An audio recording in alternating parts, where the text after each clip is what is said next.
as somebody who does marketing for artists outside of Bravewords world, you know, we all know artists come to us and go, oh yeah, you know, my last release, the label made one post about it, and that was all they ever said about it. They did nothing more to it. They did one press release. They, you know, it was up to the artists to run their own social networks and create their own graphics and do all that stuff. Well, our attitude is we're in this together.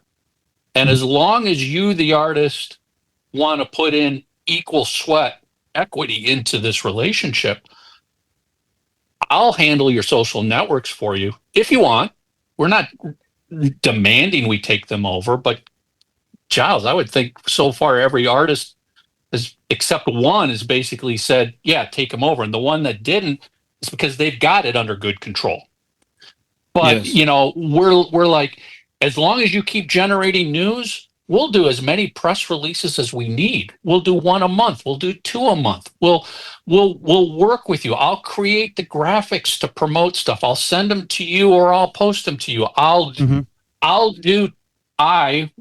Bravewords Records. You've signed with us. Here's a perfect example. Crimson Glory and Lillian Axe were like two of the very first signings to the label over a year ago. They're just finishing up recording their albums to release through us this year. We've been marketing them for this last year. We've been doing press releases about tours they've done. Steve Blaze has guitar lessons. We do a press release to announce Steve Blaze from Lillian Axe offers guitar lessons online. All of this stuff that I think it's fair to say most other labels would be like, we're not promoting that. We're not getting a cut of your tour. We're not getting a cut of guitar lessons. We will market you when you have an album for us to market. But our attitude is, as long as you're on the label, we're here to help you with whatever's happening in your world. Because our attitude is, if that tour does good, it's only going to benefit us as the label when the album finally drops. Yeah. Which is something that I think sets us apart, and it's something that we can't kind of stress enough and get across enough, because most labels will take, you got 30 days where they will hire. I mean, they will place adverts. Tim takes, you know, contracts all the time from other labels to advertise on his page, or they will advertise on other news, web-based outlets or print media, whatever it may be. You got about 30 days. They're not going to be coming up, you know, promoting your tour a year from now or a year prior to your album coming out, or any extracurricular stuff, like, you know, if like guitar player of Lillian Axe, Steve Blaze, as Michael was saying, he offers guitar lessons. We're promoting his guitar lessons. We don't get a cut of that.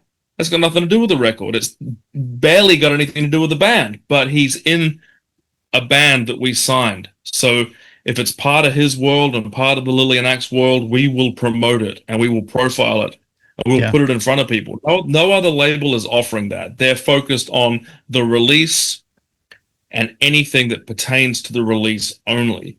And, you know, you might get a press release for, you know, if there's a tour that's, you know, in the immediate vicinity of the release.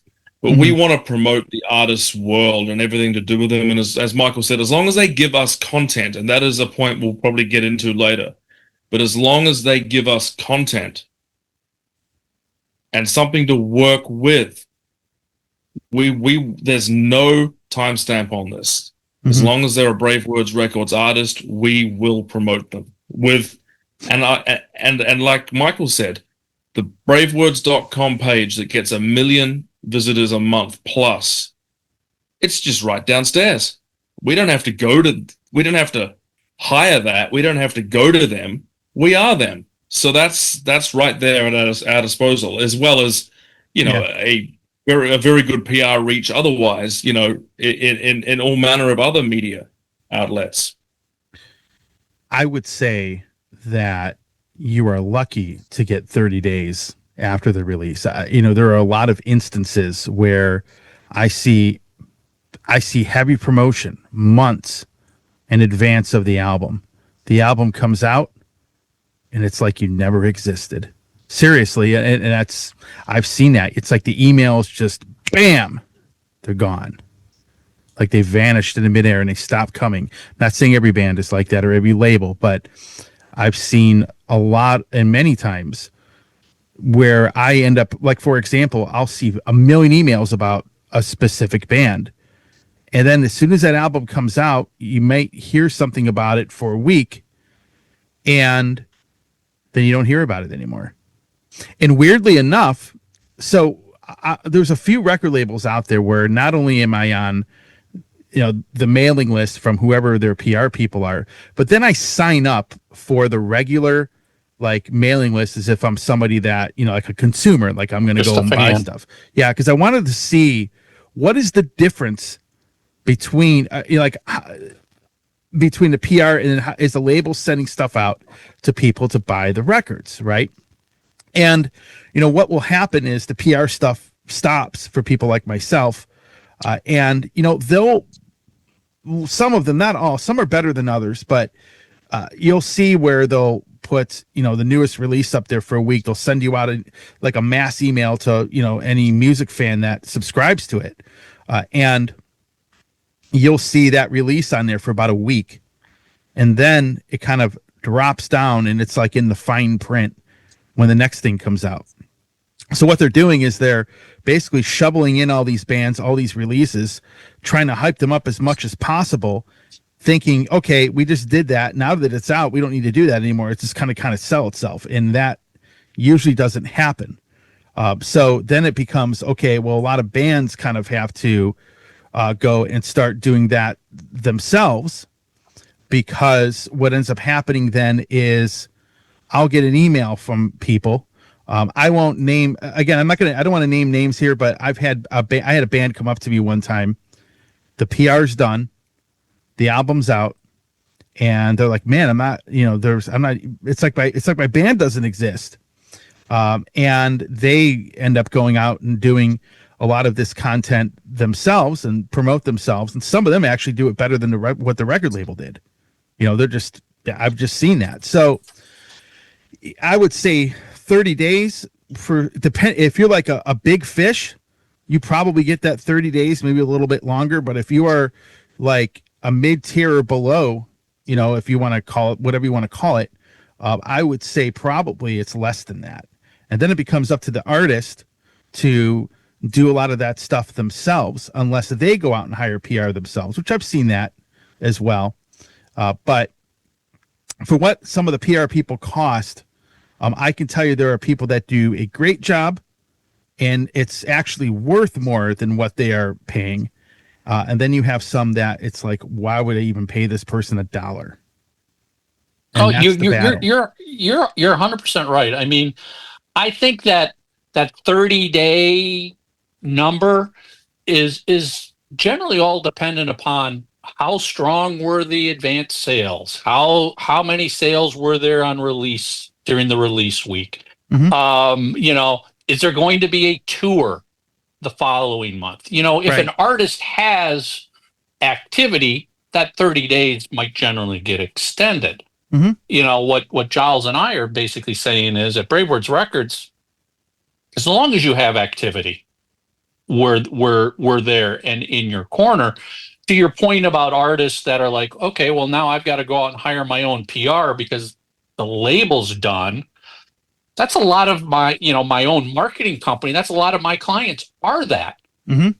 They're like, they might even hire me while they're still actively being worked by the label, mm-hmm. because they've come to learn that a lot of labels will only do A, B, and C and never go above and beyond that. And they need to go above and beyond that. It's their career.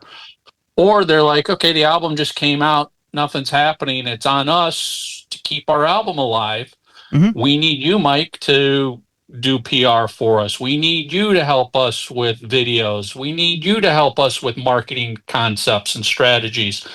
But as we all know, then that's all money out of the artist's own pocket, mm-hmm. as opposed to a label paying it.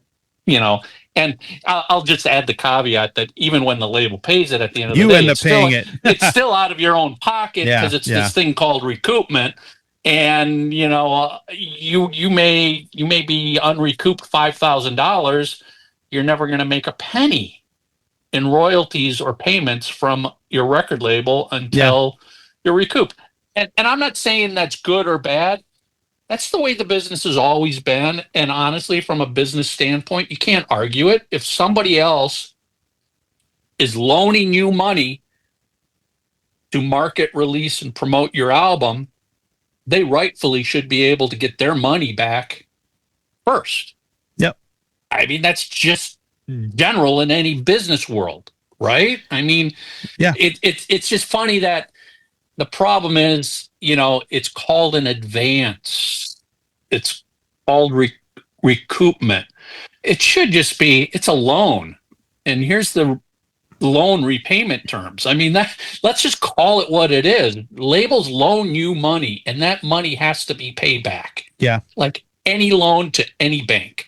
Hey everybody, Tony here from the Metal Command podcast. Again, I appreciate your support. Since 1998, I have hosted this show in one form or another, starting off in radio and now in the podcast format. Again, thanks for watching. And if you like what you see and hear on this show, by all means, please hit the subscribe button, hit the little bell to be notified anytime I do post a video. And if you see this program on any other form of social media, please give me a follow there. Again, I always appreciate your support.